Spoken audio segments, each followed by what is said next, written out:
وعن أبي هريرة رضي الله عنه قال قال رسول الله صلى الله عليه وسلم أبو هريرة رضي الله عنه أيتب خمارز عليه الصلاة والسلام أيتخني لا يفرق مؤمن مؤمنة Mümin erkek kişi, mümin katil kişiyi açılı olup olmaydı.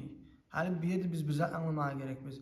Müslüman adam başka Müslüman adamla bakkan yana şu adamla açılı olmaya şeriatta ihtiyar yok.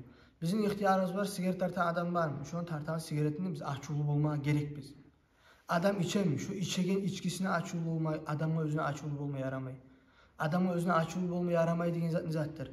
Misal için benim bir din kardeşim içemse, men oğur özüne açılımsa, men oğur zaç yaxşılık yoramayman.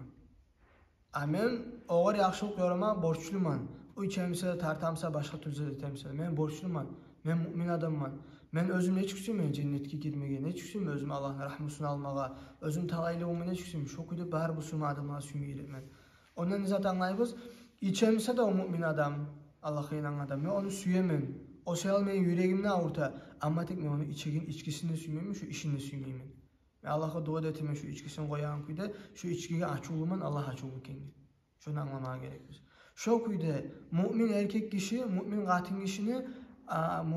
katil kişiye açılı bolup olmayacak diye. Ay eri katiline açılı bolup olmayacak diye. Katiline bakkan yanına.